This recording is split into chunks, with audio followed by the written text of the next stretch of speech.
है अभी एक चैप्टर हुआ है हमारा। अच्छा वो एक काम करो, कितने नंबर आए आप लोग कितने आए? 14। 10 से कम किसके आए? 10 से कम किसी के नहीं आया ना, सबके नहीं आया।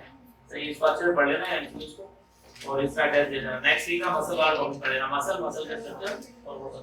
चैप्टर नंबर 2 स्टार्ट करते हैं। चैप्टर नंबर 2 हम पढ़ेंगे एवोल्यूशन का।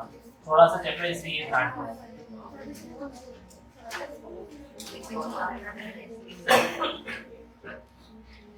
अच्छा सा चैप्टर सुनो।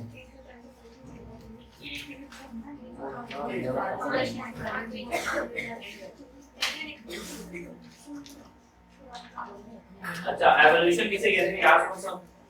एवोल्यूशन जो है, एवोल्यूशन कहलाता है ग्रेजुअल चेंज को। सही, वक्त के साथ लिविंग ऑर्गेनिजम्स में जो चेंज आता है, चेंजेस ओवर टाइम, वक्त के साथ ना जानदारों में जो चेंजेस आते हैं उन्हें हम कहते हैं एवोल्यूशन। अब यहाँ पर जिस चेंज की हम बात कर रहे हैं ना, ये गेट बंद कर दो। सही, जिन चेंजेस की हम बात कर रहे हैं, ये कहाँ लगेगा सर? ऊपर बना लाइट है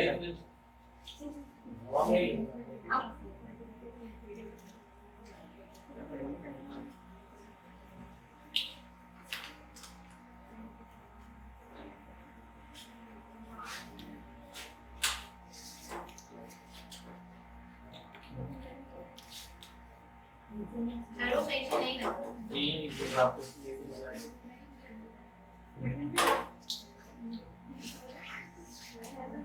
ये ऊपर डाल दो।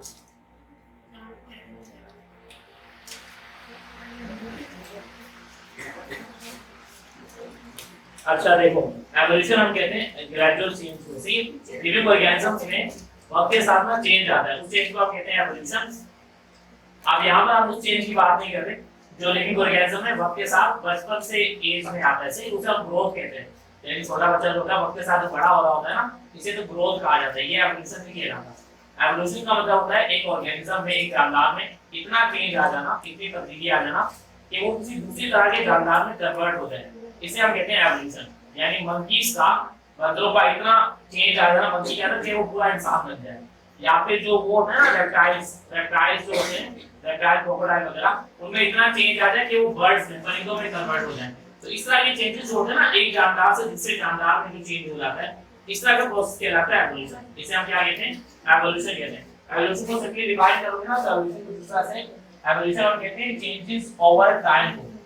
चेंजेस ओवर टाइम, वक्त के साथ चेंज आने को, या फिर हम इसे कहते हैं transformation of life. Transformation of life, life का ट्रांसफॉर्म होना, चेंज होना, from simple to complex. Simple से कॉम्प्लेक्स में चेंज होने का जो प्रोसेस है, इसे हम कहते हैं एवोल्यूशन। सही, एवोल्यूशन का इंट्रोडक्शन वाला पार्ट है, तो रेडी में बात का इंट्रोडक्शन।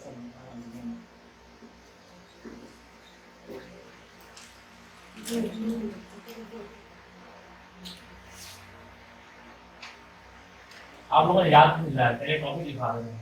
चलो सही, यहाँ देखो इंट्रोडक्शन का टॉपिक लिखो बस, एंड एक पेज छोड़ दे, क्रॉस जगह छोड़ देना, यहाँ टॉपिक लिख देना, या एंड में लिख देना, छोड़ो टॉपिक, अभी पढ़ लो सारा बाद में पढ़ लीजिए, एंड में निकाल दो। यहाँ सही है।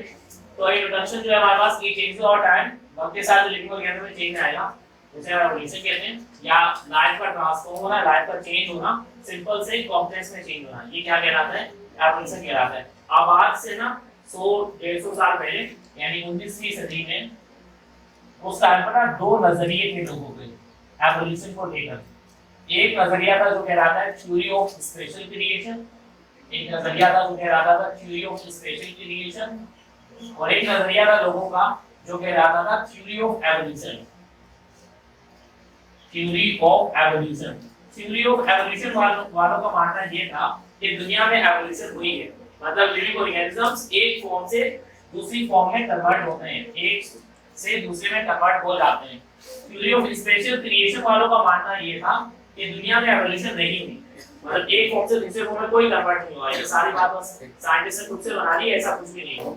तो इनका मानना ये, थ्योरी ऑफ स्पेशल क्रिएशन वालों का मानना ये कि दुनिया में जितने भी जानदार है ना, दुनिया में जितने भी एनिमल्स हैं, दुनिया में जितने प्लांट्स हैं, जितने भी लिविंग ऑर्गेनिज्म हैं, वो हमेशा से इसी फॉर्म में थे जब से वो दुनिया में वजूद में आए, जब से वो दुनिया में बने, वो हमेशा से इसी फॉर्म में थे जिस तरह की आज हमें उनकी फॉर्म नजर आती है। मतलब इंसान जिस तरह का हमें नजर आता है वो हमेशा से इसी तरह का था। ये कभी बदल नहीं था, मतलब मंकी वगैरह नहीं था। हमारे अंदर कोई भी करैक्टर ऐसा नहीं कि हम मंकी वगैरह थे। सही। दूसरा जो हमारे पास वो नजर आता है, रेप्टाइल्स नजर आते हैं। रेप्टाइल्स वो हमेशा से रेप्टाइल थे। बर्ड्स जो थे वो हमेशा से बर्ड्स थे। फिर वो एम्फीबियन वगैरह वो भी हमेशा से एम्फीबियन थे। यानी जितने भी जानदार दुनिया में है ना, हर लिविंग ऑर्गेनिज्म जो है वो हमेशा से इसी फॉर्म में था जिस फॉर्म में आज हमें मिलता है।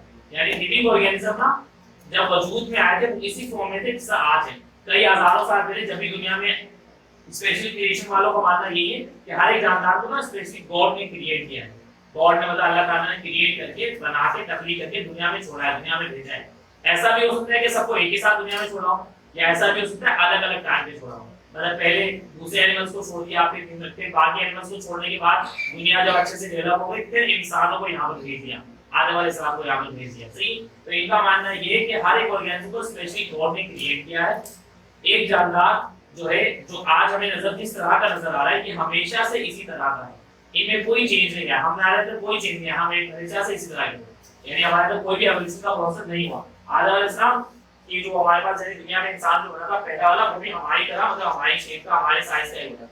उसमें कोई चेंजेस वगैरह आए नहीं। और जो दूसरे कैट, डॉग, ह्यूमन वगैरह, ये भी कैट, डॉग और दूसरे एनिमल्स वगैरह वो भी हमेशा से इसी फॉर्म में थे। यानी जो लिविंग ऑर्गेनिज्म है, इनका मानना ये है कि जितने भी लिविंग ऑर्गेनिजम्स हैं, living organism came into existence, ये वजूद में आए थे जब बने थे, जब भी वजूद में आए थे, जब भी दुनिया में बने थे, came into existence in their current form, ये इनकी इसी मौजूदा फॉर्म में आए थे जिसका आज हमें नजर आता है। यानी एवोल्यूशन वगैरह कुछ भी नहीं, इनमें चेंज वगैरह नहीं आता। जब वक्त के साथ जो चेंज की बात कर रहे हैं एवोल्यूशन की, एवोल्यूशन वगैरह नहीं होता। लिविंग ऑर्गेनिज्म हमेशा से सेम फॉर्म में थे जब से वो वजूद में आए थे, उसी से उससे लेकर उस हजारों साल पहले से लेकर तब तक आज तक उसी तरह से, इनमें कोई चेंज वगैरह नहीं आया। इनका मानना ये भी है कि डिफरेंट स्पीशीज ना, डिफरेंट तरह के जो जानदार हैं आर नॉट लिंक्ड, इनका आपस में कोई ताल्लुक नहीं है।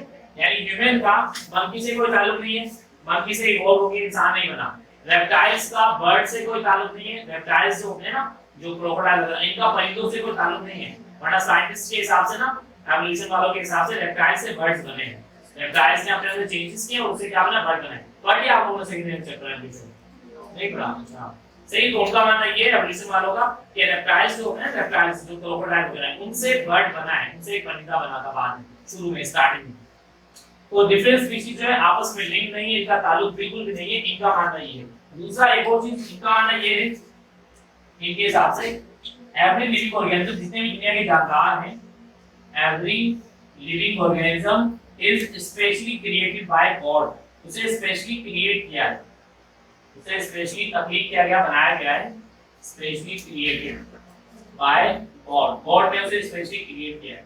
सही। ये मानना है स्पेशल क्रिएशन वालों का, यानी हर एक जानदार को स्पेशली क्रिएट किया गया है। इंसानों को एज इंसान बना के दुनिया में भेजा गया है, बंदरों को एज बंदर ही बना के भेजा गया था, और बाकी एनिमल्स को भी एज उसी तरह के एनिमल्स की फॉर्म में दुनिया में छोड़ा गया था, दुनिया में भेजा गया था। इनका मानना ये है। इस थ्योरी के हिसाब से एवोल्यूशन हुई ही नहीं। ये थ्योरी जो प्रपोज करने वाले थे ना, जिसने सबसे पहले यह नजरिया प्रपोज किया था कि एवोल्यूशन नहीं होती, स्पेशल क्रिएशन वाली थ्योरी जिसने प्रपोज की थी, उसका नाम था फादर सोरेस।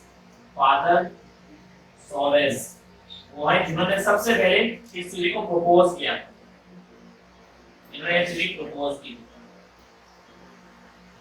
फिर इसके बाद ना बहुत सारे साइंटिस्ट इस पर बिलीव करते थे, इस थ्योरी पर। एक साइंटिस्ट है मशहूर, जिनका नाम है कार्लस लीनियस। कार्लस लीनियस याद है आप लोगों को? क्या काम किया था कार्लस लीनियस? मशहूर है साइंटिस्ट। हाँ, क्लासिफिकेशन। ये फादर ऑफ टैक्सोनॉमी कहलाता है। इससे बहुत सारे नाम रखते हैं। जो बाइनोमियल नोमेनक्लेचर का रूल था ना, याद करो, जो फर्स्ट वर्ड जीनस को रिप्रेजेंट करता है, सेकंड वर्ड स्पीशीज को रिप्रेजेंट करता है, किसी ने बताया था, कार्लस लीनियस ने बताया था बाइनोमियल नोमेनक्लेचर का। इसने मैंगो का नाम भी रखा था। मैंगो का साइंटिफिक नेम क्या होता है? Mangifera indica L. वो जो एल है ना, वो लीनियस है। सही। वो एल डॉट जो लगाता है वो अपना नाम का वर्ड लगाते हैं। तो कार्लस लीनियस ने बहुत सारे नाम लिए, मशहूर साइंटिस्ट था। तो ये भी ना इस थ्योरी पे बिलीव करता था। तो ये भी इस थ्योरी का बिलीवर था। मतलब ये बिलीव करता था कि स्पेशली क्रिएट किया गया है लिविंग ऑर्गेनिज्म को, एनिमल्स को स्पेशली क्रिएट किया गया है, खुद का वो वजूद में नहीं आया या इनके अंदर कोई भी चेंज वगैरह नहीं आया। इस कॉन्सेप्ट को ना, ये वाले कॉन्सेप्ट को, स्पेशल क्रिएशन वाले कॉन्सेप्ट को हम इसे क्रिएशनिज्म भी कहते हैं, क्रिएशनिज्म। तो ये लोग क्रिएशनिज्म पे बिलीव करते थे ये लोग, इसीलिए इन्हें हम जो क्रिएशनिज्म पे बिलीव करते हैं उन्हें कहा जाता है क्रिएशनिस्ट। ये क्या कहते हैं? क्रिएशनिस्ट कहते हैं। तो ये क्रिएशनिस्ट हैं, ये दोनों क्रिएशनिज्म पे बिलीव करते हैं। जो एवोल्यूशन पे बिलीव करते हैं ना कि एवोल्यूशन हुई है, उन्हें एवोल्यूशनिस्ट कहते हैं, उन्हें कहा जाता है एवोल्यूशनिस्ट। तो एवोल्यूशनिस्ट और क्रिएशनिस्ट जो लोग हैं इनमें ना आपस में से हमेशा से ना डिबेट होता रहता है कि ये कहते हैं एवोल्यूशन हुई नहीं है, कोई चेंज नहीं आया जानदार, तो ये कहते हैं एवोल्यूशन हुई है, चेंज आया है। सही, फिर प्रूफ वगैरह भी देते हैं, हम आगे बढ़ेंगे। अच्छा, इनका मानना ये है थ्योरी ऑफ एवोल्यूशन वालों का कि लाइफ जो है, इन्होंने कहा था कि came into existence in term of, यानी जो लिविंग ऑर्गेनिज्म है जिसका आज हमें नजर आते हैं इनकी करंट फॉर्म में, ये इसी फॉर्म में दुनिया में वजूद में आए थे। इनका मानना ये है कि जो लिविंग ऑर्गेनिज्म है ये इवॉल्व होते हैं, चेंज होते हैं। इवॉल्व होते हैं मतलब चेंज होते हैं from simple to complex, simple से कॉम्प्लेक्स में चेंज होते रहते हैं। मतलब दुनिया में स्टार्टिंग में जो लिविंग ऑर्गेनिज्म आए थे, बने थे, वो सिंपल तरह के थे, सही है, उससे फिर बाद में जाके कॉम्प्लेक्स तरह के ऑर्गेनिज्म बने। स्टार्टिंग में जो एनिमल बना था ना, वो डायरेक्ट मंकी या इंसान नहीं बना था, किंगडम एंटीरिया में सबसे पहले पोरेफ्रा वाले बने थे एनिमल्स। पोरेफ्रा पढ़ा है ना कि किंगडम पोरेफ्रा, नाइडेरिया, तो इसी तरह पहले पोरेफ्रा बने थे, फिर पोरेफ्रा ने अपने अंदर चेंजेस की, उससे नाइडेरिया बना, नाइडेरिया ने अपने चेंजेस की, उससे ब्लैकियन बना, और करते करते क्या बन गया, और जो लास्ट है ना फाइनल कोर्डेटा, कोर्डेटा वाले ऑर्गेनिज्म बन गए। फिर कोर्डेटा के अंदर भी अलग से मतलब प्रोसेस हुआ, पहले फिश बनी, फिर से फिश ने अपने अंदर एवोल्यूशन की, उससे क्या बने, एम्फीबियंस बने, जो पानी और उसकी दोनों में रहते हैं, फ्रॉग वगैरह। फिर एम्फीबियंस ने अपने अंदर एवोल्यूशन की, और उससे फिर रेप्टाइल्स बने, जो पानी के किनारों पे रहते हैं, सही है, रेप्टाइल्स वगैरह। फिर रेप्टाइल्स ने अपने अंदर एवोल्यूशन की, उनसे बर्ड्स बने, परिंदे बने, और परिंदों ने अपने अंदर एवोल्यूशन की, तो उससे जाके मैमल्स बने, जो ह्यूमन कैट डॉग वगैरह ये सारे। तो इस तरीके से ना पूरा एवोल्यूशन का प्रोसेस हुआ, इसे ये मानते हैं ये लोग, कहते हैं कि एवोल्यूशन हुई कि पहले सिंपल तरह के जानदार थे, उससे भी कॉम्प्लेक्स तरह के ऑर्गेनिज्म वजूद में आए। अच्छा, इसके अलावा इनका मानना ये भी है कि डिफरेंट स्पीशीज जो है वो आपस में लिंक्ड है, क्योंकि एक से दूसरा ऑर्गेनिज्म बना है ना, तो डिफरेंट स्पीशीज जो है वो आपस में लिंक्ड है, जुड़ी हुई है। इस लिंकेज का ना इनके पास एक एविडेंस भी, सबूत भी है। हमारे पास रेप्टाइल्स जो हैं, रेप्टाइल्स और बर्ड्स, रेप्टाइल्स और बर्ड्स के दरमियान में ना एक कनेक्टिंग लिंक हमें मिला था, जिसका नाम है आर्कियोप्टेरिक्स।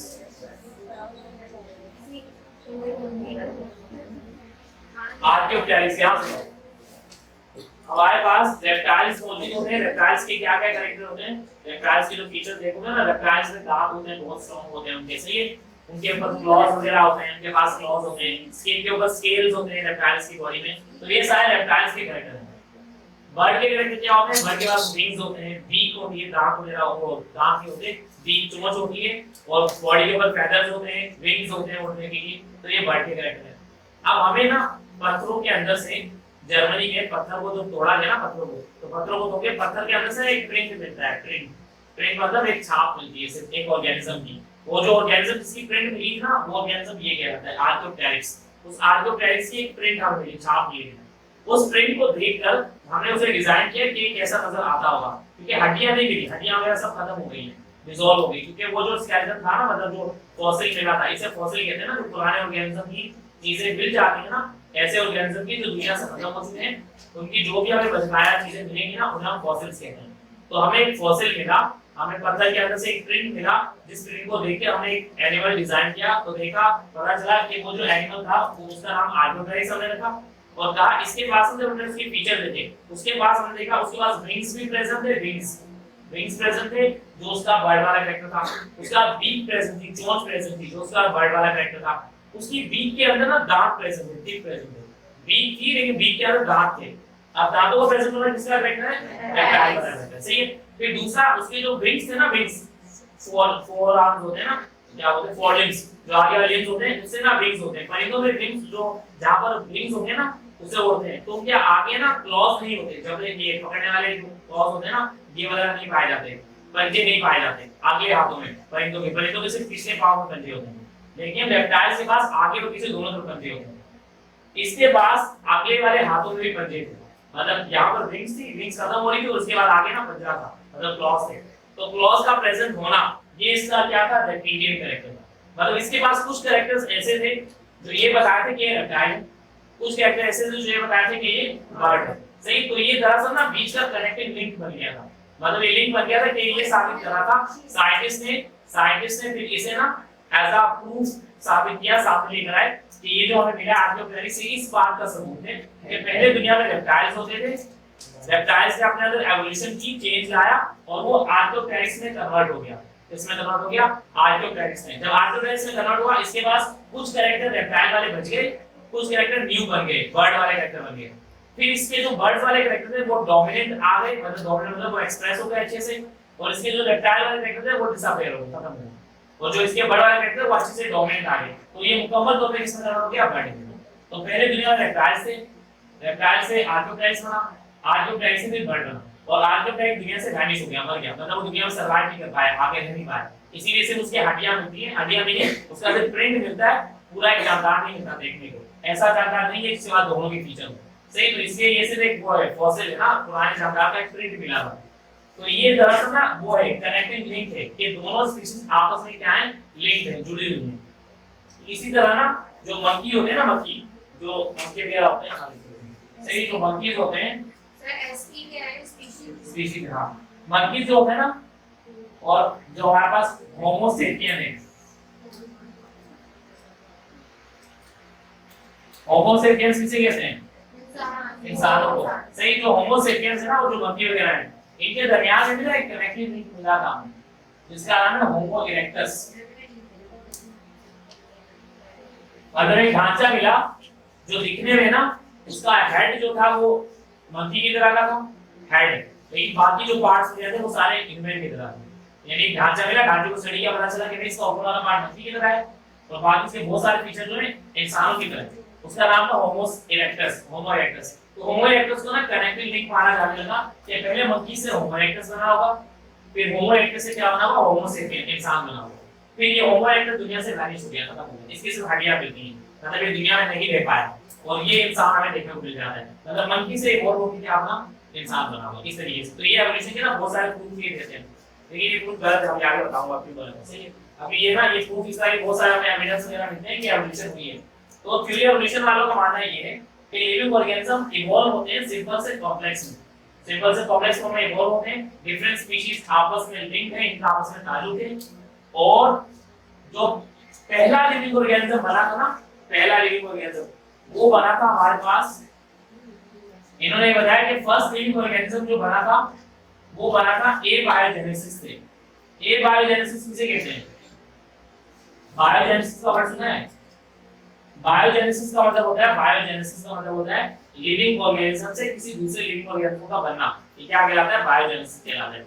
एक सेल से दूसरे सेल का बनना, ये क्या कहलाता है, बायोजेनेसिस कहलाता है। सेल थ्योरी के पॉइंट है ना, सेल थ्योरी के पोस्टुलेट्स याद किए थे आप लोगों ने, सेल बेसिक यूनिट होता है, तमाम आकार सेल से मिलके बने होते हैं। और एक पॉइंट था जो रेडोल्फ रिस्टो ने ऐड किया था, तीसरा पॉइंट, कि new cells are derived from old pre existing cell. तो नया सेल बनता है पुराने सेल की डिवीजन से बनता है, नया सेल खुद वजूद में नहीं आता, नया सेल पुराने सेल की डिवीजन से बनेगा। पुराना सेल ना देखो सही। इसके बाद हमारे पास तो ये ना इनके मुताबिक जो पहला लिविंग ऑर्गेनिज्म बना था ना एवोल्यूशन के मुताबिक, वो एबायोजेनेसिस से रिलेटेड था। सेल थ्योरी का जो लास्ट पॉइंट है, तीसरा पॉइंट, वो ये हमारे पास ये जो रेडोल्फ रिस्टो ने प्रपोज किया था कि नया सेल जब भी बनेगा वो पुराने सेल की डिवीजन से बनेगा, नया सेल खुद ब खुद नहीं बनता। सही है, साइंटिस्ट सब साइंटिस्ट का मानना यही है कि जो नया सेल बनता है वो पुराने सेल की डिवीजन से बनता है, खुद ब खुद नहीं बनता। लेकिन साइंटिस्ट इस बात को मानते हैं, जो एवोल्यूशनिस्ट हैं, एवोल्यूशन वाले, कि पहला जो लिविंग ऑर्गेनिज्म बना था, पहला जो लिविंग सेल बना था, क्योंकि पहले जो लिविंग ऑर्गेनिज्म बने थे ना वो जमीन के अंदर पानी में बने थे, पानी में, जमीन के अंदर पानी था बहुत ज्यादा, तो पानी के अंदर वो इवॉल्व हुआ था, बना था, वो नॉन लिविंग थिंग से बना था।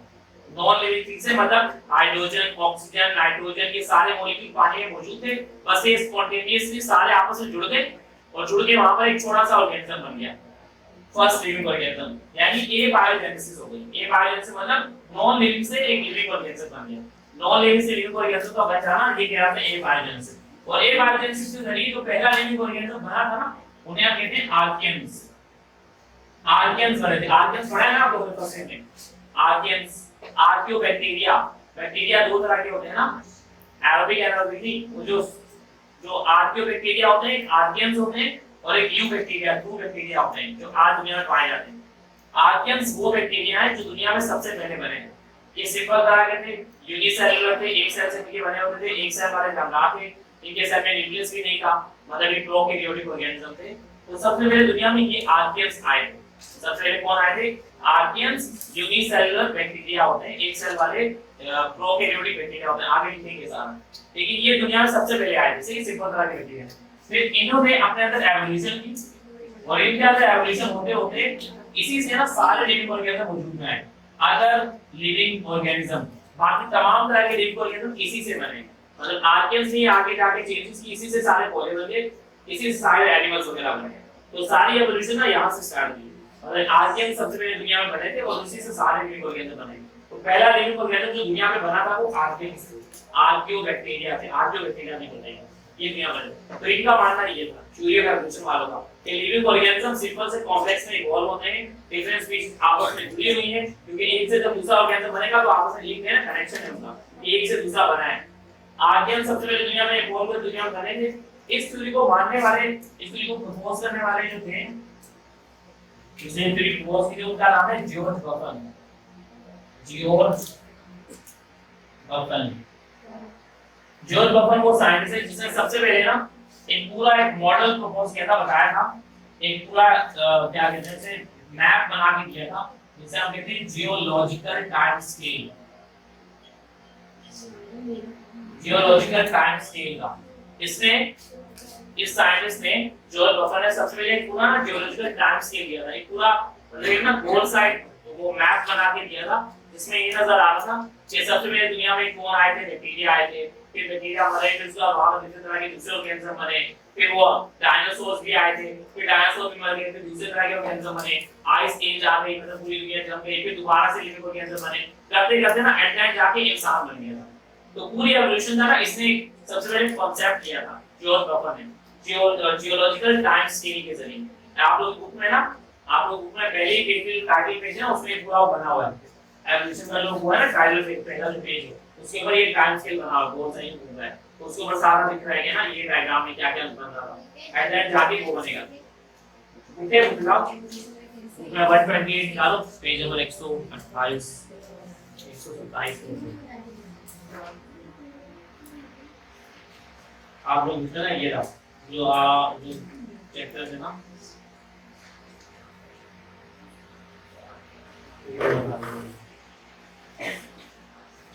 फिर जियोलॉजिकल टाइम स्केल के जरिए बना कर दिया था, ये जियोलॉजिकल टाइम स्केल बना दिया था। जियोलॉजिकल टाइम स्केल के जरिए इसने एवोल्यूशन का बना दिया। इस तरीके से ना दुनिया में बहुत सारे घूमा ऐसा था, इस सर्कुलर तरीके से बताया था कि पहले दुनिया में यूनिवर्स बनी, फिर यूनिवर्सिटी का प्लैनेट बने, फिर ये अलग अलग तरह के एवोल्यूशन होते थे। एट टाइम जाके ये सब ना यहाँ पर जाके एंड हो रहा है,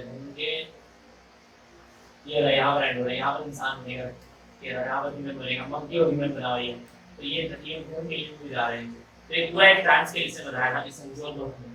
तो किसी ने भी ना एवोल्यूशन का आइडिया दिया था कि एवोल्यूशन होती है दुनिया में, कि दुनिया में सिंपल से कॉम्प्लेक्स फॉर्म में लिविंग ऑर्गेनिज्म कन्वर्ट होते हैं। इसे मानने वाले ना बहुत सारे साइंटिस्ट थे जो इसको बिलीव करते थे इस थ्योरी पे। उनमें से एक मशहूर साइंटिस्ट है जिसका नाम है अरिस्टोटल, या अरिस्टो जिसे बोलते हैं उर्दू में, अरिस्टोटल बोलते हैं। सही, ये इसको बिलीव करता था। अरिस्टोटल जो है वो मशहूर है, क्यों मशहूर है? अरिस्टोटल पढ़ा आप लोगों ने कभी? अरिस्टोटल क्यों मशहूर है?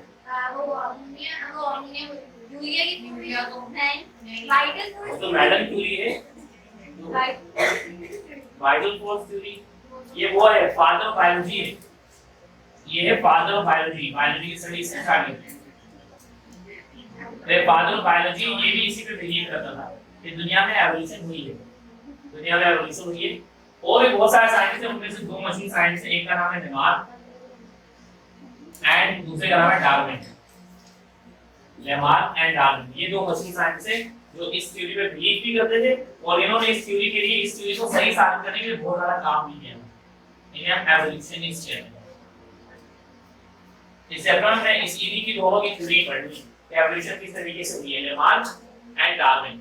लेमार्क एंड डार्विन, इन दोनों की थ्योरी है एवोल्यूशन के बारे में। तो एवोल्यूशन देखो, एवोल्यूशन किसे कहा जाता है? चेंजेस ओवर टाइम को ट्रांसफॉर्मेशन लाइफ को सिंपल से कॉम्प्लेक्स में दो थ्योरी की लोगों की एवोल्यूशन को लेकर, एक थ्योरी की थ्योरी ऑफ स्पेशल क्रिएशन, दूसरी की theory of evolution. Theory of special creation वालों का मानना ये था कि लाइफ जो है केम इनटू एग्जिस्टेंस, वो वजूद में आई है इन देयर करंट फॉर्म, यानी लिविंग ऑर्गेनिज्म जो वजूद में आए थे इसी फॉर्म में थे जैसा आज हमें नजर आ रहा है। मंकी जो हमें आज नजर आ रहा है ये हमेशा से इसी फॉर्म में था। होमो सेपियन जो आज हमें नजर आ रहा है ये हमेशा से इसी फॉर्म में थे। बर्ड्स जो हमें नजर आ रहे हैं वो हमेशा से इसी फॉर्म में थे। मतलब दुनिया में बर्ड्स ही उतारे गए थे स्पेशली गॉड की तरफ से।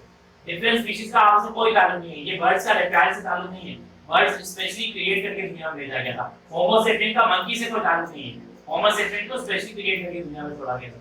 तो every living organism is specially created by God, हर एक ऑर्गेनिज्म को स्पेशली गॉड ने क्रिएट किया है और दुनिया में उनको ड्रॉप किया, दुनिया में भेजा। अलग-अलग टाइम पे आए एक साथ, लेकिन भेजा इसलिए गॉड ने ये है। कार्लोस सोरेस इसने प्रपोज की, कार्लोस सीनेस इसके बिलीवर थे, theory of special creation believe करते थे और इस कांसेप्ट को हम क्रिएशनिज्म भी कहते हैं, इसके मानने वालों को क्रिएशनिस्ट कहते हैं। तो ये क्रिएशनिस्ट है ये दोनों।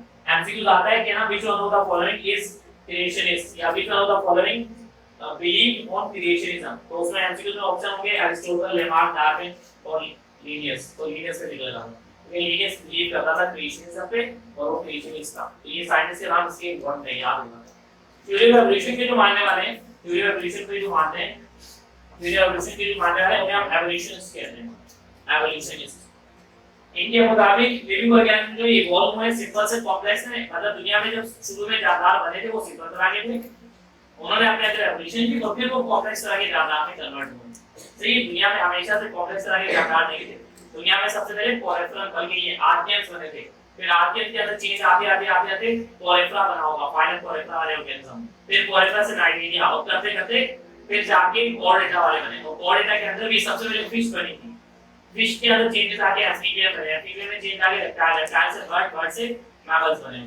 तो इनके मुताबिक लिखो है एवोल्यूशन करते हैं, एवोल्यूशन करते हैं सिंपल से कॉम्प्लेक्स में। डिफरेंट स्पीशीज आपस में लिंक्ड हैं, क्योंकि जो एवोल्यूशन करेगी एक से दूसरी फॉर्म में कन्वर्ट होगी तो इनका आपस में लिंक है, ताल्लुक है। तो इनका जो आपस में लिंक होता है यानी आपस में लिंक है। जिस तरह के रेप्टाइल और बर्ड के दरमियान जो लिंक है वो आर्थ्रोपैरिक्स है, मंकी और होमो सेपियन के दरमियान में लिंक है होमो इरेक्टस नाम का एक ढांचा है।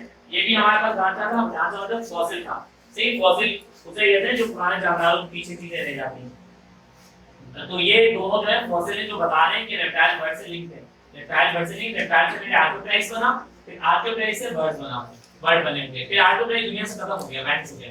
इसलिए आप दुनिया में हमें सिर्फ रेप्टाइल देखने को मिलते हैं और बर्ड देखने को मिलते हैं, आर्थ्रोपैरिक्स नहीं है, खत्म हो गया। एवोल्यूशन के बीच में मतलब बीच में कुछ गर्मी, कुछ मौसम ऐसा चेंज हुआ होगा कि दुनिया में सर्वाइव नहीं कर पाया, तो एक मर गया होगा दुनिया से, इसकी नस्ल खत्म हो गई। इसी तरह फिर फर्स्ट लिविंग ऑर्गेनिज्म जो बना था, इनका मानना ये वो एबायोजेनेसिस के जरिए बना था, मतलब नॉन लिविंग थिंग से नीचे लिविंग थिंग बन गई। उसका नाम था आर्कियंस, वो आर्कियंस थे, आर्कियोबैक्टीरिया थे। उनसे फिर एवोल्यूशन करने के बाद अदर लिविंग ऑर्गेनिज्म बने, सारे लिविंग ऑर्गेनिज्म उसी से बने। हम लोग भी कहीं भी इसी से बने होंगे, मंकी भी, डॉग भी, कैट भी, फल प्लांट्स भी सब इसी से बने, आर्कियंस से।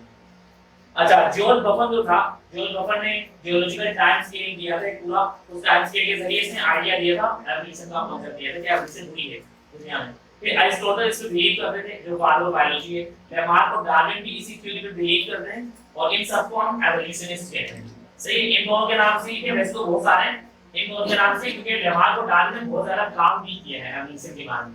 अब एवोल्यूशन को हमने पढ़ लिया कि एवोल्यूशन होती है, अब एवोल्यूशन किस तरीके से होती है, किस तरीके से ऑर्गेनिज्म एक ऑर्गेनिज्म दूसरे में कन्वर्ट होता है, वो इन दोनों में बताया है। तो ये दोनों की थ्योरी है एवोल्यूशन के बारे में, जो चैप्टर हमने आगे पढ़नी है। अच्छा, इसके बाद ना एक टॉपिक हमारे पास origin of life on earth. अब ये जो पहले लिंक ऑर्गेनिज्म बंद हो गई, ये किस तरीके से बने ना वो हम पढ़ेंगे।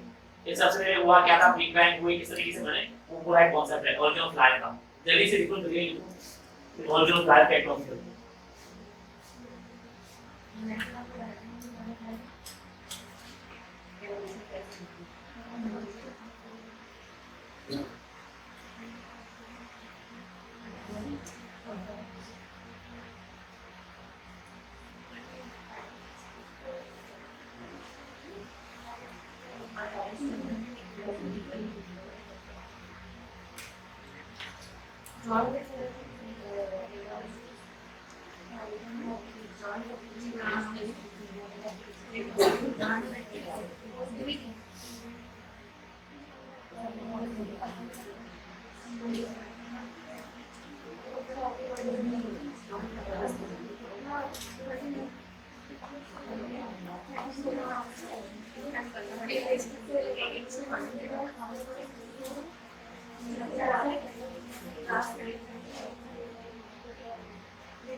अच्छा ध्यान सुनो कि दुनिया में ना लेटेस्ट वगैरह किस तरीके से बने। देखो सबसे पहले ना साइंटिस्ट का मानना ये है, साइंस हम लोग ना साइंटिस्ट की बात करते हैं। ये दो थ्योरी जो है ना, ये थ्योरी स्पेसिफिकेशन वाली एक स्पेसिफिक क्रिएट किया गया है। इनकी थ्योरी क्या एवोल्यूशन हुई पहले ये बना और इसी से भी सारे जानकारी मिलेंगे, इस तरह से इनका मानना है। अब इस थ्योरी के ना हमारे पास एविडेंसेस कम है इस थ्योरी ऑफ स्पेसिफिकेशन की, लेकिन जितने भी रिलीजियस लोग हैं मतलब मजहब वाले मतलब सिर्फ मुसलमान नहीं, क्रिश्चियन भी, ज्यूज भी, जितने भी जो रिलीजियस लोग हैं, जितने मजहब की दुनिया में, वो सब इस थ्योरी को सही मानते हैं स्पेसिफिकेशन। उनके मुताबिक क्योंकि वो कहीं ना गॉड को तो मानते हैं ना, तो गॉड ने क्रिएट करके भेजा है, तो ज्यादातर जो मजहब वाले इतने वो सब इसी पे बिलीव कर रहे हैं। लेकिन इसके एविडेंसेस नहीं है हमारे पास, इसके एविडेंस बहुत कम है, ना होने के बराबर इसके एविडेंस है। आप लोग की बुक में थ्योरी ऑफ स्पेशल क्रिएशन के एविडेंस लिखे हुए हैं कि हम लोग स्पेशली क्रिएट किए गए हैं, और उस एविडेंस की फॉर्म में उन्होंने कुरान पाक में आयत लिखी हुई है, तो कुरानी वर्सेस लिखी हुई, कुरान पाक के आयत लिखी हुई, उसका तर्जुमा लिखा हुआ है। वो सब हमारे लिए तो सही है कि हम लोग तो मान लेंगे कि एवोल्यूशन नहीं भी स्पेशली क्रिएट किया है, लेकिन कोई दूसरे मजहब वाला थोड़ी मानेगा, या फिर ये लोग साइंटिस्ट थोड़ी मानेंगे, क्योंकि साइंटिस्ट कुरानी वर्सेस को थोड़ी मानेंगे, कुरानी वर्सेस उनके लिए ऐसा प्रूफ थोड़ी है, तो वो तो कोई ऐसा प्रूफ मांगे कोई साइंटिफिक प्रूफ हो ना। इसलिए कुरानी वर्सेस में कुरान पाक की आयत में ये है ना कि अल्लाह ताला ने वो तख्लीक किया, तख्लीक करके दुनिया में भेजा, इस तरह की आयत वगैरह है, तो कुरान पाक के वर्सेस वगैरह है, तो उन आयत में ना ये लिखा हो कि स्पेसिफिक क्रिएट किया गया है, इंसान को स्पेसिफिक क्रिएट करके दुनिया में छोड़ा गया है। सही, तो स्पेसिफिकेशन सही है बात, लेकिन इसका कोई साइंटिफिक एविडेंस हमारे पास नहीं है ज्यादा। अच्छा बात बताओ कि सही कौन सी है। अच्छा इनका ना साइंस का मानना ये है कि थ्योरी ऑफ एवोल्यूशन सही है, क्योंकि इसके बहुत सारे एविडेंस है, इसके बहुत सारे एविडेंस है, जैसे कि ये वाला एविडेंस सही, एक से दूसरे में कन्वर्ट हुआ, बीच का हमें एविडेंस मिल गया। ये वाला एविडेंस एक से दूसरे में कन्वर्ट हुआ, बीच का एविडेंस मिल गया हमें। अभी जो एविडेंस हमें मिल रहे हैं बीच के, इसका मतलब एक से दूसरे में कन्वर्ट हुआ होगा तभी तो ये ऑर्गेनिज्म मौजूद है। सही है, और भी बहुत सारे इसके एविडेंस है, एवोल्यूशन के बहुत सारे एविडेंस है जो एवोल्यूशन के ना साबित करते हैं कि एवोल्यूशन हुई है। जैसे कि ना हमारी बॉडी में बहुत सारे वो हैं वेस्टिजियल ऑर्गन्स हैं, वेस्टिजियल ऑर्गन जिनका हमारी बॉडी में काम ही नहीं है, ऐसे ही है। जैसे कि हमारा टेल बोन है, जो हमने पढ़ा था कॉक्सिस टेल बोन, वो हमारा वेस्टिजियल ऑर्गन है, उसका कोई फंक्शन नहीं है, ऐसे ही हमारी बॉडी उसका कोई प्रॉपर फंक्शन नहीं है। तो हम कोई किसी ऐसे एनिमल से इवॉल्व होकर आए होंगे जिसमें टेल भी होगी, टेल बोन का काम होता है टेल में मूवमेंट करना, टेल में हरकत पैदा करना। अब हमारे अंदर टेल मौजूद नहीं है, तो टेल बोन का फंक्शन कुछ भी नहीं। तो हम लोग किसी ऐसे एनिमल से इवॉल्व होकर आए होंगे कि उसमें टेल भी होगी और टेल बोन भी होगी, तो टेल को मूवमेंट करने के लिए, टेल की मूवमेंट के लिए टेल गायब हो गई, टेल बोन अभी भी हमारे अंदर मौजूद है। हमारे अंदर अपेंडिक्स मौजूद है, अपेंडिक्स पढ़ा है ना आपको डाइजेस्टिव सिस्टम में, तो हमारे अपेंडिक्स तो मौजूद है, उसका काम होता है ग्रीन लीफी वेजिटेबल जो होते हैं ना, ग्रीन कच्ची सब्जियां जो होती हैं उनको डाइजेस्ट करना। अब हम लोग ग्रीन कच्ची सब्जियां हम लोग पका कर खाते हैं हमेशा, सही कई हजारों सालों से हम पका के खा रहे हैं, वो कच्ची सब्जियों को डाइजेस्ट करता है, इसलिए हमारे अंदर वो काम ही नहीं कर रहा। अपेंडिक्स का हमारे अंदर कोई फंक्शन नहीं है, अपेंडिक्स हमारे अंदर एक वेस्टिजियल ऑर्गन है। तो हम हो सकता है किसी ऐसे ऑर्गेनिज्म से बने होंगे जो हर्बीवोर होगा, जो सब्जियां खाता होगा, कच्ची सब्जियां खाता होगा, सही, तो हमारे अंदर वो अपेंडिक्स काम नहीं कर रहा, अपेंडिक्स काम भी नहीं करेगा हमारा। ऐसा नहीं कि हम कच्ची सब्जियां खा ले तो काम करने लगता है, क्योंकि आप नीड नहीं है उसकी, क्योंकि आप हमारे ना एलिमेंट्री कैनाल में डाइजेस्टिव ट्रैक्ट में ना बहुत सारे बैक्टीरिया आ गए जो पहले नहीं थे। अब एलिमेंट्री कैनाल बैक्टीरिया आ गए जो हमें फायदा पहुंचाते हैं, तो हम खाना खाते हैं ना वो डाइजेस्ट करके देते हैं, तोड़ के देते हैं। तो एलिमेंट्री कैनाल बैक्टीरिया बहुत इंपॉर्टेंट होते हैं, डाइजेशन में हेल्प करते हैं, वो बेनिफिशियल बैक्टीरिया हार्मफुल बैक्टीरिया के नुकसान हो जाते हैं, तो फूड तोड़ के देते हैं, उनको रहने की जगह मिल रही है और थोड़ा बहुत खाना मिल जाता है उनको, जो खाना वो हम हमारा खाते हैं, सही है, दूसरा हमें फूड डाइजेस्ट होकर मिल जाती है। अब हमारे अंदर अपेंडिक्स काम नहीं करेगा। इसी तरह बहुत सारे ऑर्गन हैं हमारी बॉडी में जो वेस्टिजियल है, जिनका कोई फंक्शन नहीं है, बस वो यही बता रहे हैं कि हम लोग किसी दूसरे ऑर्गेनिज्म से बने हैं, इसीलिए हमारे अंदर वो कैरेक्टर रह गया। अब इससे ना दूसरे मक्खी वगैरह उनमें अपेंडिक्स काम कर रहा होगा, हमारे अंदर अपेंडिक्स मौजूद है, काम नहीं कर रहा। अगर हम अपेंडिक्स को कट करके देख लेंगे ना कुछ भी नहीं होगा, इंसान प्रॉपर वही जिंदा रहता है। और कभी कभार गलती से अगर मेरा अपेंडिक्स सही है, कभी कभी गलती से कोई फूड का पार्टिकल चला गया ना, फिर वहां पर इंफेक्शन हो जाती है, जिसे हम वो कहते हैं अपेंडिसाइटिस का जो ऑपरेशन किया जाता है। अपेंडिसाइटिस की बीमारी हो जाती है, वो फूल जाता है, स्वेल कर जाता है, कट करके उसका निकाल के फेंक देते हैं। तो उसका जब कट करके निकाल के फेंक दिया, मतलब उसके अंदर अपेंडिक्स नहीं है। अब वो बिना अपेंडिक्स के रह रहा है ना, मतलब अपेंडिक्स के बिना भी जिंदा है आसानी से, तो इसका मतलब अपेंडिक्स कोई इंपॉर्टेंट पार्ट नहीं था हमारे बॉडी में। तो ये वेस्टिजियल ऑर्गन होते हैं। तो इस तरह के बहुत सारे एविडेंस हैं जो एवोल्यूशन को सही साबित कर रहे हैं। लेकिन ना ये सारी एवोल्यूशन के प्रूफ है ना, ये सारे एवोल्यूशन को सही से साबित कर रहे हैं एवोल्यूशन हुई है। तो हम कहीं ना कहीं मान भी लेते हैं ना एवोल्यूशन को, कि एवोल्यूशन हुई है। तो एवोल्यूशन ना इस तरह से नॉर्मली एवोल्यूशन को माना जा सकता है कि हमारे पास आर्कियोबैक्टीरिया से पोरेफ्रा बन गया। पोरेफ्रा बन गया, पोरेफ्रा ने एवोल्यूशन की, उसका ग्राफ भी उठा ऊपर की तरफ। पोरेफ्रा से एडवांस तरह के ऑर्गेनिज्म नाइजीरिया बना, नाइजीरिया से प्लेटियम एलिमेंट बना, प्लेटियम एलिमेंट से आगे जो होती है क्लास वगैरह, वो बढ़ते बढ़ते एट एंड जाके हमारे पास वो बन गया, कोऑर्डिनेट्स बन गए। फिर कोऑर्डिनेट्स के अंदर पहले फिश बनी, फिश ने ग्राफ ऊपर किया, फिश के अंदर थोड़े से चेंजेस आए, पॉजिटिव चेंजेस आए, वो एडवांस तरह का हो गया। एम्फीबियंस बन गए, एम्फीबियंस से रेप्टाइल्स बन गए, रेप्टाइल्स से बर्ड्स बन गए, बर्ड्स से मैमल बन गए। फिर मैमल्स के अंदर भी डिफरेंट तरह के एनिमल बने, मतलब मंकी वगैरह बन गए। अब मंकी में, मंकी से होमो इरेक्टस बन गया, चलो। लेकिन होमो इरेक्टस और होमो सेपियन में सिर्फ इतना फर्क नहीं है जो इस ग्राफ के हिसाब से चल रहा था। होमो इरेक्टस बहुत ही सिंपल है, होमो इरेक्टस और ह्यूमन में इतना बड़ा डिफरेंस, मतलब इतना बड़ा ग्राफ में चेंज आएगा एकदम। तो इतना बड़ा चेंज आना ना, इतना बड़ा एवोल्यूशनरी चेंज आना, ये पॉसिबल नहीं है। एवोल्यूशन जब भी होगी ग्रेजुअल होती है, थोड़ी थोड़ी होती है। मतलब इस तरह नहीं होता कि 10 यानी यहाँ से ना, ये जो हमारे पास इससे चेंज हुआ ना, तो इसे इसके अंदर पुराने कैरेक्टर्स भी होंगे, तो थोड़ा बहुत चेंज हुआ, मतलब 10 से 200 हो गया, डबल चला गया, फिर 200 से 300 हो गया, 400 हो गया, डबल डबल हो रहा था। लेकिन एकदम 400 से डायरेक्ट 4000 पे चला गया, एकदम इतनी ज्यादा चेंज हो गया। तो इतनी ज्यादा चेंजेस ना पॉसिबल नहीं है। तो इंसान जो है ना, ह्यूमन, यहाँ सुनो, इंसान जो है ना, इंसान वो स्पेशली क्रिएटेड है। इंसान स्पेशली क्रिएशन वाली थ्योरी के हिसाब से स्पेशली क्रिएट करके दुनिया में छोड़ा गया। बाकी जितने भी एनिमल्स हैं वो सारे इस तरीके से हैं, यानी वो एवोल्यूशन के जरिए ही बने। मतलब गॉड ने, अल्लाह ताला ने शुरू में आर्कियोबैक्टीरिया छोड़े, आगे और आर्कियोबैक्टीरिया से इवॉल्व होते होते दुनिया बना दी। क्योंकि दुनिया ना इतनी पुरानी नहीं है जितना हमें लगता है कि 6-7 हजार साल पुरानी होगी। क्योंकि आदम अलैहिस्सलाम दुनिया में तकरीबन 7 से 8 हजार साल पहले आए थे। उससे पहले इंसान यहाँ पर नहीं, इंसान नहीं थे, लेकिन यहाँ पर डायनासोर थे, ये भूखे दूसरे एनिमल वगैरह होते थे यहाँ पर। इंसान यहाँ पर जो आदम अलैहिस्सलाम आया वो तकरीबन उनकी तकरीबन 8500 7000 8000 साल पहले आए। और दुनिया में जो हमें ये मिला है ना आर्कियोपेरिस का ढांचा है, ये 150 मिलियन साल पुराना है, मतलब 1.5 करोड़ साल। तो 1.5 करोड़ साल पुराना मिला है, इतने साल पुराना। और उससे भी पुरानी है दुनिया, दुनिया उससे पुरानी थी जब ढांचा इतना पुराना नहीं है। इस तरह मतलब दुनिया जो है बहुत पुरानी है। तो उस टाइम पर ये सारे ऑर्गेनिज्म होंगे, एवोल्यूशन का प्रोसेस हो रहा होगा जो अल्लाह ताला ने मतलब यहाँ पर होने दिया। और उसके बाद जब दुनिया इस काबिल हो गई कि यहाँ पर इंसान को छोड़ा जा सकता था, फिर अल्लाह ने इंसान को यहाँ पर ड्रॉप कर दिया, स्पेशल क्रिएशन। तो इंसान स्पेशली क्रिएटेड है, बाकी सारे ऑर्गेनिज्म डिफरेंट होंगे। अब स्पेशली क्रिएटेड के अंदर भी इतने चेंजेस जो हमारे ना सिमिलर है, मतलब हमारे टेल बोन का होना, हमारे अपेंडिक्स का होना। अब हम सबका क्रिएटर सेम है ना, क्रिएटर क्रिएट करने वाला सेम है, इसलिए हम सब में सिमिलरिटीज रखी है। सिमिलरिटीज रखी है मतलब चीजें सिमिलर रखी है, बेशक उसका प्रॉपर इतना फंक्शन ना भी हो, लेकिन वो ना सिमिलरिटीज वगैरह रखी है कि क्रिएटर इनका सेम है, इनको क्रिएट करने वाला एक ही है।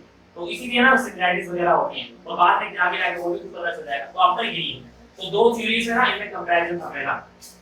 अब लाइफ इस तरीके से बोल रहे ना, मूव करना है।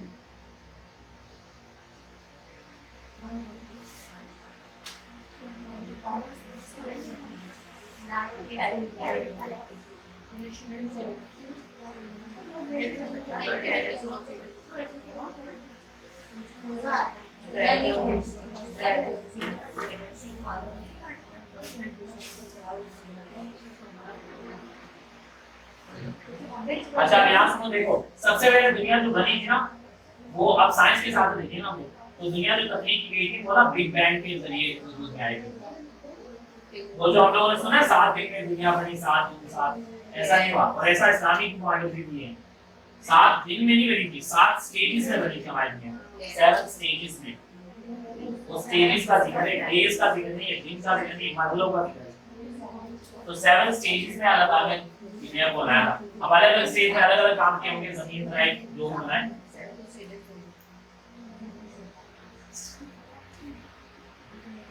और अगर 7 दिन भी हो ना, वो 7 दिन जरूरी नहीं कि यहाँ के 7 दिन लगा हो, क्योंकि यहाँ पर 7, यहाँ पर एक दिन 24 घंटे का है, मार्स पे एक दिन 24 घंटे का नहीं है, वहां पर इससे भी ज्यादा है। अरे 36 घंटे यार इससे ज्यादा है। 36 घंटे पूरा उनका एक दिन होता है।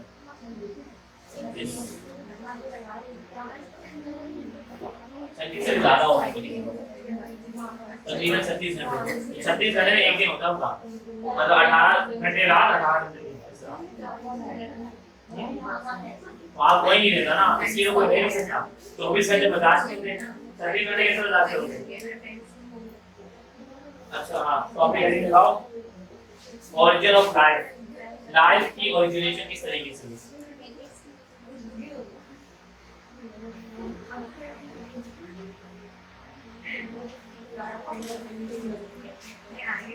देखो लाइफ की जो ओरिजिनेशन है ना, ओरिजिन जो हुआ लाइफ का, सबसे पहले ना हमारी कायनात वजूद में आई। अब हम साइंस के अकॉर्डिंग बात करेंगे, तो साइंस के अकॉर्डिंग ना सबसे पहले दुनिया में होता बिग बैंग।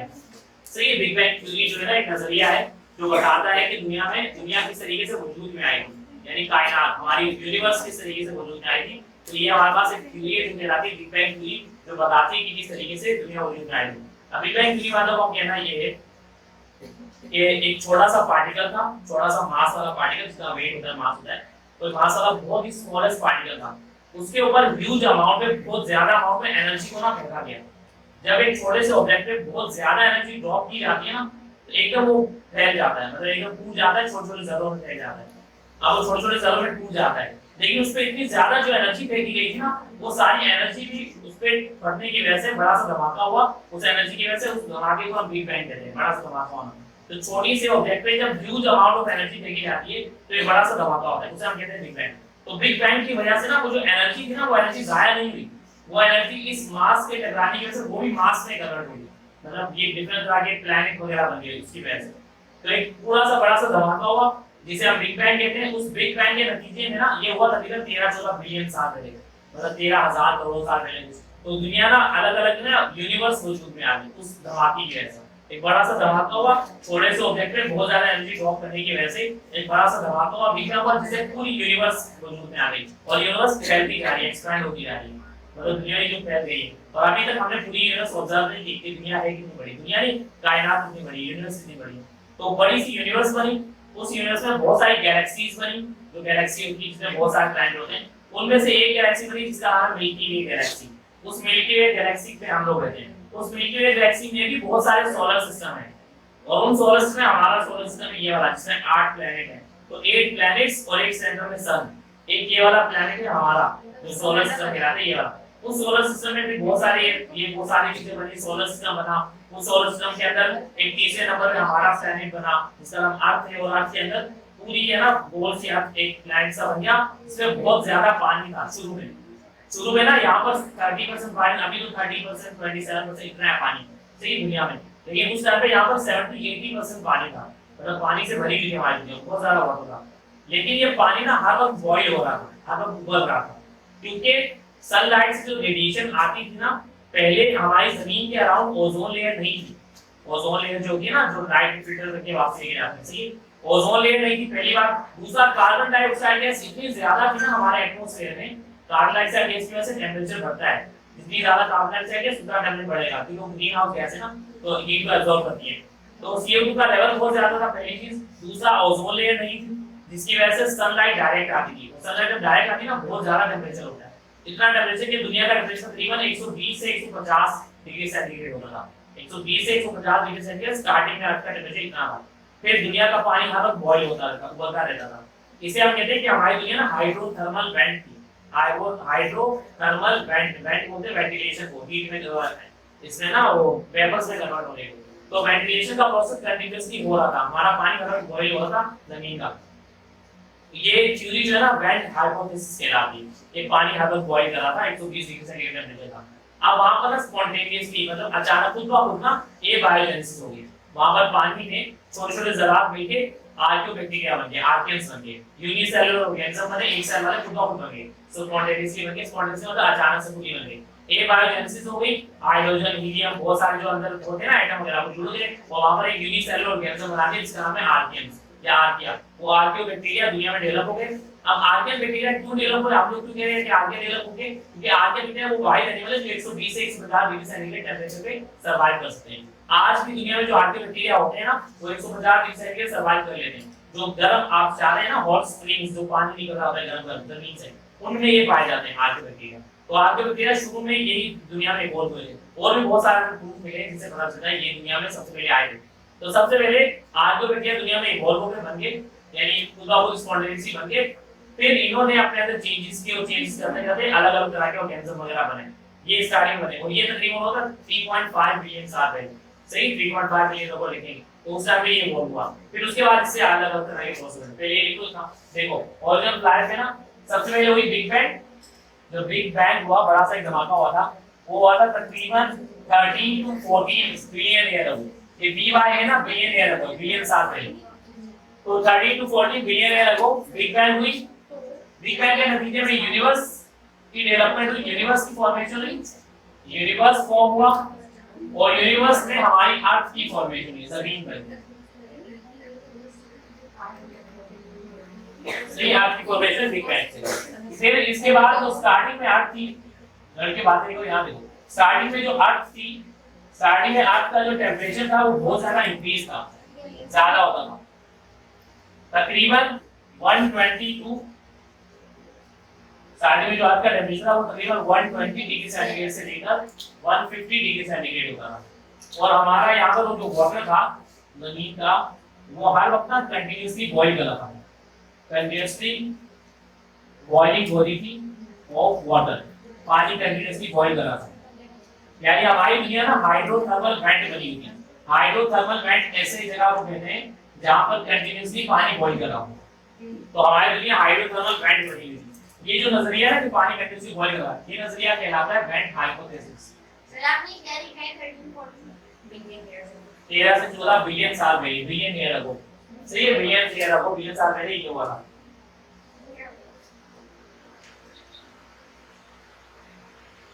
अच्छा, फिर यहाँ पर इस तरह पानी में कंटिन्यूसली बॉइल कर रहा था। तो यहाँ पर फर्स्ट लिविंग ऑर्गेनिज्म जो थे, फर्स्ट लिविंग ऑर्गेनिज्म अराइज हो गए, बन गए। First living organism spontaneously arise कर गए, स्पॉन्टेनियस मतलब अचानक से तो बन गए। और जो शुरू में बने फर्स्ट लिविंग ऑर्गेनिज्म वो क्या थे? आर्कियंस। आर्कियंस बने थे। अब ये जो आर्कियंस थे, ये हमारे पास यूनिसेलुलर थे, ये प्रोकैरियोटिक थे। प्रोकैरियोटिक यानी इनके सेल में न्यूक्लियस नहीं होता, और इनका जो एक सेल था वो हेटेरोट्रॉफिक भी थे। हेटेरोट्रॉफिक कौन होते हैं? जो अपने फूड को प्रिपेयर नहीं कर पाते। सही है, जो अपने फूड को प्रिपेयर फोटोसिंथेसिस नहीं कर पाते। तो पहले जो शुरू में आर्कियन बैक्टीरिया बने थे, आर्कियन वगैरह, वो हेटेरोट्रॉफिक थे, वो अपने फूड को प्रिपेयर नहीं करते थे। सही है, और वो प्रोकैरियोटिक थे। फिर इसके बाद हुआ ये जो आर्कियंस थे ना, इन्होंने अपने अंदर एवोल्यूशन की। आर्कियंस ने एवोल्यूशन की। आर्कियंस ने एवोल्यूशन करने के बाद वो कन्वर्ट हो गए फोटोसिंथेटिक ऑर्गेनिजम्स में। फोटोसिंथेटिक ऑर्गेनिज्म मतलब जो फोटोसिंथेसिस कर सकते हैं, फोटोसिंथेटिक ऑर्गेनिजम्स में, यानी ऐसे आर्कियंस बन गए जो फोटोसिंथेसिस कर पाते थे, जिनमें फोटोसिंथेसिस हो जाती है, मतलब ऑटोट्रॉफ में कन्वर्ट हो गए। पहले हेटेरोट्रॉफ थे, उनसे बिल्कुल क्या हो गए? ऑटोट्रॉफिक में कन्वर्ट हो गए।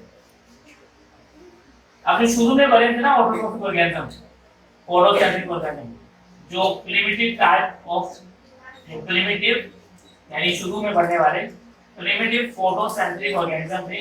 प्रिमिटिव पीएसओ मतलब फोटोसिंथेटिक ऑर्गेनिज्म। जो प्रिमिटिव फोटोसिंथेटिक ऑर्गेनिज्म थे ना, ये क्या करते थे? इस तरीके से रिएक्शन करते थे। ये माहौल से CO2 एब्जॉर्ब करते थे, कार्बन डाइऑक्साइड गैस, प्लस उसके साथ में H2S को एब्जॉर्ब करते थे, H2S हाइड्रोजन सल्फाइड। वैसे नॉर्मली होता क्या है, प्लांट्स में जो फोटोसिंथेसिस होती है ना, आज के प्लांट में, वो क्या करते हैं? CO2 एटमॉस्फेयर से एब्जॉर्ब करते हैं, H2O पानी को रूट से एब्जॉर्ब करते हैं, फिर उनके रिएक्शन से क्या होता है? ग्लूकोज बनता है, कार्बोहाइड्रेट्स बनते हैं, CH2O मतलब कार्बोहाइड्रेट्स बन जाते हैं, और सारे साथ क्या रिलीज हो जाती है? ऑक्सीजन गैस एटमॉस्फेयर में रिलीज हो जाती है। तो पुराने वाले पौधों ने ना, मतलब आज वाले जो पौधे हैं वो उन्हें ग्लूकोज बनाने के लिए 3 चीजें चाहिए, कार्बन, हाइड्रोजन और ऑक्सीजन। आज के जो पौधे उन्हें ग्लूकोज बनाने के लिए 3 चीजें चाहिए, कार्बन, हाइड्रोजन और ऑक्सीजन चाहिए होता है। जब वो CO2 एब्जॉर्ब करते हैं ना, कार्बन डाइऑक्साइड गैस, कार्बन और ऑक्सीजन तो मिल जाता है, उन्हें सिर्फ क्या चाहिए होता है? हाइड्रोजन। वो हाइड्रोजन के लिए वो पानी को एब्जॉर्ब करते हैं, तो जो आज के पौधे हैं ना, वो पानी को जो यूज कर रहे हैं वो एज अ हाइड्रोजन सोर्स के तौर पे यूज कर रहे हैं, हाइड्रोजन के सोर्स के, कि हाइड्रोजन मिल जाए यहाँ से। इसीलिए पानी से वो हाइड्रोजन ले लेते हैं और ऑक्सीजन जो पीछे बचती है वाटर में से हाइड्रोजन ये ले लेंगे, ऑक्सीजन बच जाएगी, ऑक्सीजन को ये एटमॉस्फेयर में रिलीज कर देते हैं। तो ये इस तरह से करते हैं। लेकिन शुरू में जो प्रिमिटिव टाइप के फोटोसिंथेटिक ऑर्गेनिज्म बने थे, फोटोसिंथेटिक ऑर्गेनिज्म बने थे, इन्होंने H2S को यूज किया था। माहौल में उस टाइम पे H2S मौजूद था, हाइड्रोजन सल्फाइड मौजूद है पानी में। H2S के रिएक्शन में बनता क्या था, कार्बोहाइड्रेट बनते थे, यहां से हाइड्रोजन ले लेते थे। इन्होंने हाइड्रोजन सोर्स के तौर पे किसे यूज किया था, हाइड्रोजन सोर्स के तौर पे H2S को, हाइड्रोजन सल्फाइड को, जिसके नतीजे में इनकी बॉडी में ये वाला रिएक्शन हो रहा था। मतलब वो H2O में से यहां से हाइड्रोजन यहां चला जाता था, CH2 बन जाते थे, प्लस रिलीज क्या हो जाता था, सल्फर। सिर्फ सल्फर एटमॉस्फेयर में यूज होता इन organism, primitive type of organism. लेकिन फिर इन्हीं से एवोल्यूशन होने के बाद जो दूसरे तरह के ऑर्गेनिज्म बने, फोटोसिंथेटिक ऑर्गेनिज्म, जो एडवांस तरह के फोटोसिंथेटिक ऑर्गेनिज्म बने, थोड़े एडवांस तरह के एडवांस फोटोसिंथेटिक ऑर्गेनिज्म बने। इन्होंने ना इस H2S की जगह पर CO2 को रिएक्ट करवाया H2O के साथ। इन्होंने पानी को एब्सॉर्ब करना शुरू कर दिया। पहले वो सल्फर H2S को हाइड्रोजन सल्फाइड को यूज कर रहे थे, जिसके नतीजे में सल्फर रिलीज होती, सल्फर से कुछ भी नहीं हो रहा था, ना तो आप पे कोई पॉजिटिव चेंज आ रहा था, ना कोई नेगेटिव चेंज आ रहा था। फिर इन्होंने एवोल्यूशन करने के बाद इनसे एडवांस तरह के फोटोसिंथेटिक ऑर्गेनिज्म बने, जिन्होंने ये वाला रिएक्शन किया, H2O को यूज किया एज अ हाइड्रोजन सोर्स, जिसके नतीजे में इनकी बॉडी में ये वाला रिएक्शन हुआ कि CO2 प्लस H2O के साथ कार्बोहाइड्रेट बनता था, प्लस ऑक्सीजन गैस रिलीज होने लगी। एटमॉस्फेयर में कौन सी गैस रिलीज होने लगी, ऑक्सीजन गैस। ये ऑक्सीजन गैस इन्होंने एटमॉस्फेयर में रिलीज कर दी, एटमॉस्फेयर में रिलीज कर दी। पहली चीज, एक तो ना ये CO2 कम होता जा रहा था दुनिया से, क्योंकि पौधे जो बने थे, न्यू जो फोटोसिंथेटिक ऑर्गेनिज्म बने थे, यूनिसेलुलर फोटोसिंथेटिक ऑर्गेनिज्म, ये CO2 को खत्म कर रहे थे, यूज कर रहे थे। तो CO2 के कम होने की वजह से टेंपरेचर कम होता जा रहा था दुनिया का। दूसरा, ये जो ऑक्सीजन गैस रिलीज हो रही थी ना एटमॉस्फेयर में, इसने जाके जमीन के चारों तरफ ओजोन लेयर बना दी। अदरवाइज यहाँ से निकली और जमीन के चारों ना ऑक्सीजन गैस की एक लेयर बन गई मोटी सी, जिसे हम ओजोन लेयर बनते हैं। और ये ओजोन लेयर बनी थी तकरीबन 420 मिलियन ईयर अगो, मिलियन साल पहले। तो 420 million year ago ozone layer की फॉर्मेशन हुई। इस ओजोन लेयर की फॉर्मेशन की वजह से, CO2 की कमी की वजह से दुनिया का टेंपरेचर कम होने लगा, क्योंकि पहले जो दुनिया में सनलाइट आ रही थी वो तो डायरेक्ट आ रही थी बिना किसी फिल्ट्रेशन के। अब ओजोन लेयर बन गई है तो अब फिल्टर होने लगी जो सनलाइट थी, तो फिल्टर होने की वजह से आज का जो टेंपरेचर था ना, इन सारे प्रोसेस की वजह से आज का जो टेंपरेचर था, जो शुरू में बहुत ज्यादा था, अब आज का टेंपरेचर डिक्रीज होने लगा। डिक्रीज होने लगा, इतना डिक्रीज हो गया कि अब जो सिंपल तरह के ऑर्गेनिज्म थे ना, वो कन्वर्ट हो सकते थे इनटू कॉम्प्लेक्स। वरना कॉम्प्लेक्स तरह के ऑर्गेनिज्म जो होते हैं ना, वो इवॉल्व ही नहीं हो पाते, क्योंकि कॉम्प्लेक्स तरह के ऑर्गेनिज्म को ना लो टेंपरेचर चाहिए होता है। हम इतने टेंपरेचर सर्वाइव नहीं कर सकते, 120 150 में सर्वाइव करेंगे। दुनिया का टेंपरेचर कम कितना हुआ, 120 से कम होते होते 100 पे आया, फिर 80 पे हुआ, 70 पे हुआ, करते करते 40 50 पे हो गया। कुछ जगहों पर माइनस में भी चला गया, -20 -10 होता है, कुछ जगहों पे 20 30 नॉर्मल होता है। तो ये जो टेंपरेचर में चेंज आया ना, ये ओजोन लेयर की वजह से है। जितनी ओजोन लेयर मोटी होगी, जितनी थिक बनेगी, उतना ही टेंपरेचर कम होगा। सही है, उतना ही टेंपरेचर कम होगा। तो इसकी वजह से ओजोन लेयर की वजह से दुनिया का टेंपरेचर कम हुआ और फिर ऑर्गेनिज्म सिंपल से कॉम्प्लेक्स तरह में कन्वर्ट होना शुरू हो गए। मतलब इनसे ये जो आर्किया से इन्हीं में से कुछ ऑर्गेनिज्म ना एडवांस तरह के ऑर्गेनिज्म, कोरेक्टा, नाइडेरिया, ये सब बनना शुरू हो गए थे, एवोल्यूशन होना शुरू हो गई, क्योंकि आज का टेंपरेचर कम हुआ। तो आज तक ना आज का टेंपरेचर कम ही है, क्योंकि ओजोन लेयर हमारा समझ गए। तो इस तरीके से ना पूरा स्टार्ट हुई थी लाइफ की ओरिजिन इस तरीके से। बहुत जल्दी से सुनो यहाँ पर, ओरिजिन ऑफ लाइफ इसका भी सबसे पहले बिग बैंग हुआ 13 से 14 बिलियन साल पहले। यूनिवर्स की फॉर्मेशन, यूनिवर्स फॉर्म हुआ, उसके बाद अर्थ की फॉर्मेशन हुई। स्टार्टिंग में जो अर्थ का टेंपरेचर था वो ज्यादा था, कितना था, 120 से 150 डिग्री सेंटीग्रेड, जिससे हम लोग तो सर्वाइव नहीं कर पाएंगे। कोई भी एडवांस तरह का ऑर्गेनिज्म, कॉम्प्लेक्स तरह का ऑर्गेनिज्म सर्वाइव नहीं कर पाएगा। और पानी उस टाइम में कंटीन्यूअसली बॉइलिंग ऑफ वाटर हो रही थी। जहां पर पानी कंटीन्यूअसली बॉयल होता है ना, उस जगह को हम कहते हैं हाइड्रोथर्मल वेंट, यानी हमारी पूरी दुनिया हाइड्रोथर्मल वेंट बनी हुई है। हर वक्त यहाँ पर हाई टेंपरेचर की वजह से पानी बॉयल कर रहा होता है। इस नजरिए को जिसने ये प्रपोज किया ना, इस नजरिए को हम कहते हैं वेंट हाइपोथेसिस, जो बताता है कि दुनिया हाइड्रोथर्मल वेंट थी, पानी कंटीन्यूअसली बॉयल कर रहा था। ये पूरा नजरिया है जो हम वेंट हाइपोथेसिस कहलाता है।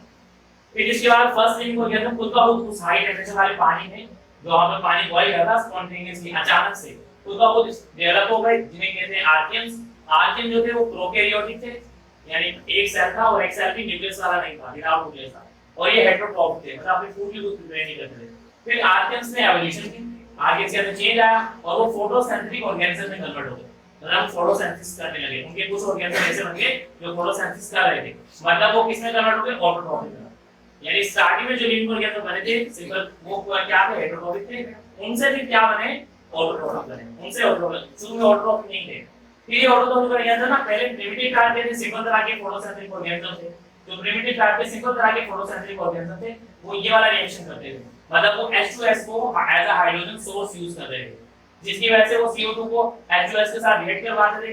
उन्हें तो कार्बोहाइड्रेट मिल जाता था, सल्फर को एटमॉस्फेयर में रिलीज कर देते थे। एटमॉस्फेयर में सल्फर रिलीज होते ना तो पॉजिटिव ना नेगेटिव कुछ भी इंपैक्ट नहीं पड़ा। फिर इन्होंने एवोल्यूशन, क्योंकि एवोल्यूशन कंटीन्यूअस प्रोसेस भागा होता जा रहा है, तो प्रिमिटिव टाइप से एडवांस तरह के फोटोसिंथेटिक ऑर्गेनिज्म बने, छोटे-छोटे से पौधे वगैरह बने उस टाइम पे, जो यूनिसेलुलर पौधे, छोटे-छोटे पौधे थे, एल्गी वगैरह जो काई होती है ना उस तरह के।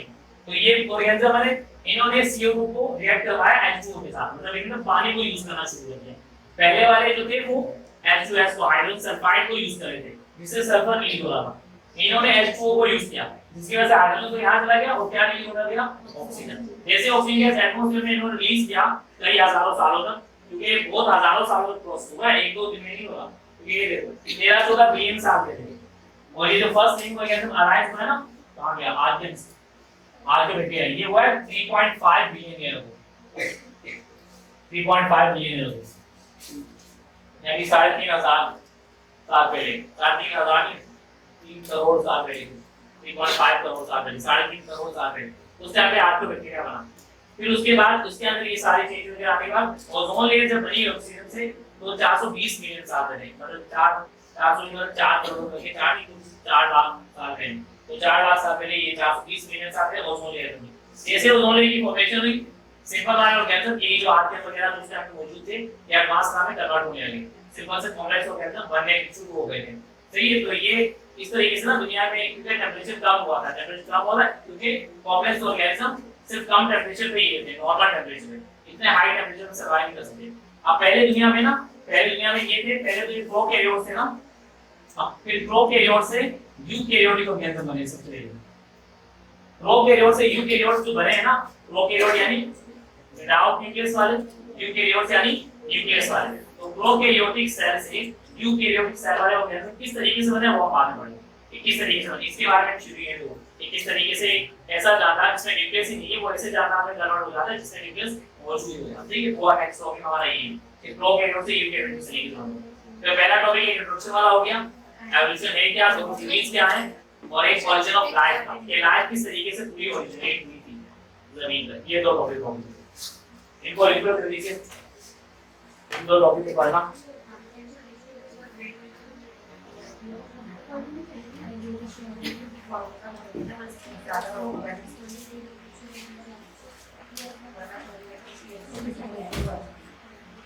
फोटोसिंथेटिक ऑर्गेनिज्म यस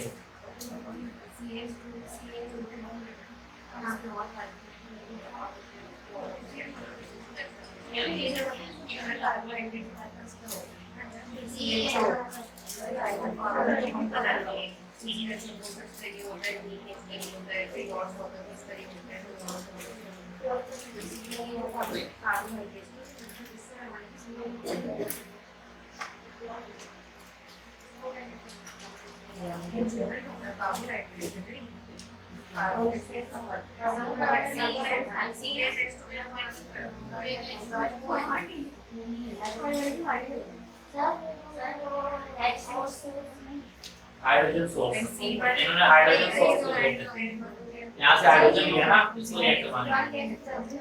पहले इन्होंने हाइड्रोजन सोर्स को लिया, जिससे सल्फर रिलीज होने लगा। फिर इन्होंने वाटर को एज अ हाइड्रोजन सोर्स लिया। हाइड्रोजन सल्फाइड हमारे में हाँ होता है, अभी भी होता है, लेकिन इस टाइम पे पूरी दुनिया में बहुत ज्यादा है।